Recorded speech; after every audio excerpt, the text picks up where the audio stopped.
Often all we will hear about are Trump tweets in the media. That's the only thing they seem to care about some days. And they have a point in the sense it does display how unbelievably unhinged he is, but often the discussion of tweets is at the detriment or to the detriment of policy and more substantive discussions, and it's more because he offends their sensibilities and is uncouth, which I don't really care too much about. What I do care a lot about, and the media and the rest of us should care a lot about too, is Trump's callous disregard for lives of brown people, which was perfectly exemplified today in this tweet.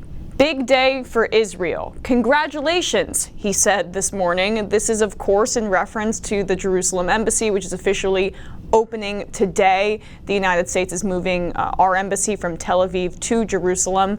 But you know what else happened this morning?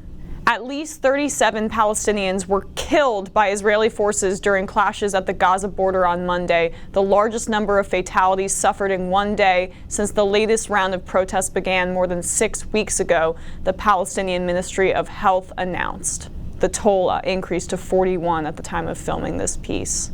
The demonstrations were taking place hours before the new U.S. embassy was due to officially open in Jerusalem. The Palestinian Health Ministry said more than 1,600 had suffered injuries and that many of the dead had not yet been identified. CNN journalists near the Gaza-Israeli border heard gunfire in spurts and saw a tank moving towards the fence in the border area of Malaka. Israeli drones also dropped tear gas over a crowd of protesters.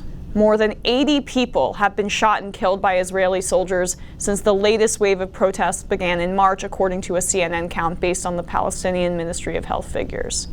But congratulations, Israel.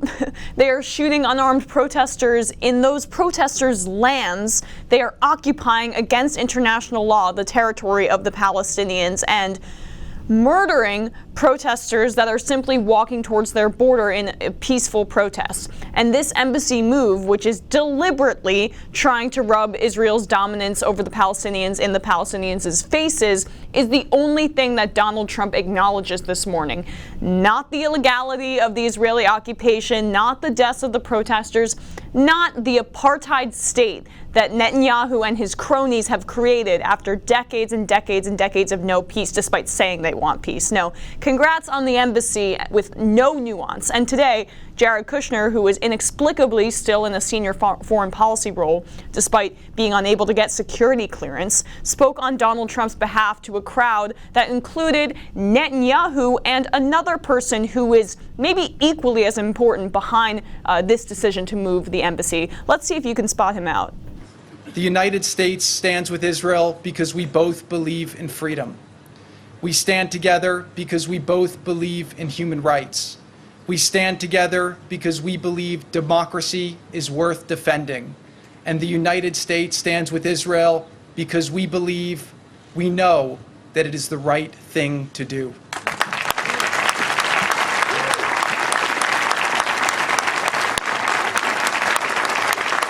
That is Jared Kushner saying to great applause that the United States believes in human rights along with Israel hours after over 40 Palestinian protesters were killed, to a cheering Sheldon Adelson, the Trump megadonor, who is a huge part of this decision.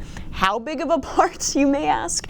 Sheldon Adelson gave $25 million to a political action committee backing Trump and $5 million to his inauguration. But Trump wasn't always pals with Sheldon. During the campaign, he said this about Adelson's relationship with Marco Rubio, who was running against Trump at the time. Sheldon Adelson is looking to give big dollars to Rubio because he feels he can mold him into his perfect little puppet. I agree. Who is Adelson's puppet now, Donald Trump? Because it looks like you. He's sitting in the audience watching your errand boy son-in-law do his bidding through you. In fact, Adelson was such a big part of Donald Trump's policy decision here that he even offered to help pay for the embassy move to Jerusalem. This is one of the biggest examples of corruption I've honestly ever seen.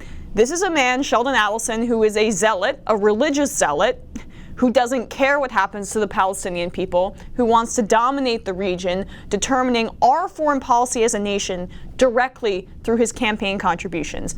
And yes, Jared Kushner has a cozy relationship with Netanyahu, even bragging that Netanyahu slept in his childhood bed when he was a kid. Oh, goody. But do you think Trump would bend to the will of Jared Kushner? No.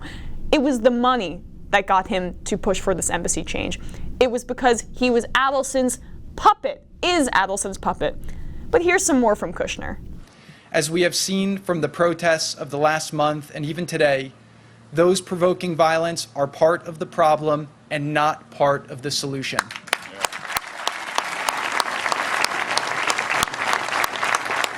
So those provoking violence are a part of the problem and not a part of the solution.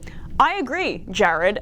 If you were referring to the actual provokers of violence, how can you stand there with a straight face, speaking to a smirking Lindsey Graham, by the way, and say that the protesters who were just hours ago mowed down with bullets are the ones provoking the violence? Hours before, over 40 people died.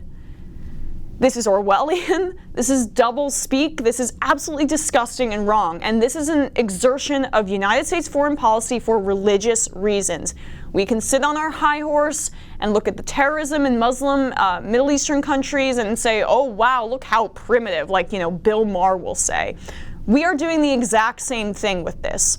Oligarchs in our country, like Sheldon Adelson, are inserting their wacko political beliefs into our or religious beliefs into our foreign policy and are pushing the U.S. to back a country that is overseeing bloodshed, an apartheid state. I don't say that lightly.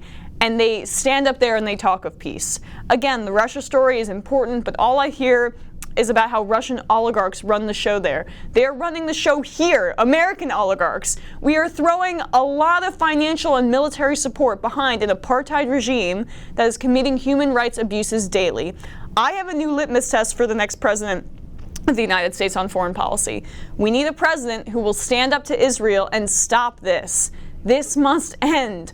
Our history books will look back upon us with absolute disgust if we don't end this, about our bigotry and, yes, our leadership's religious insanity.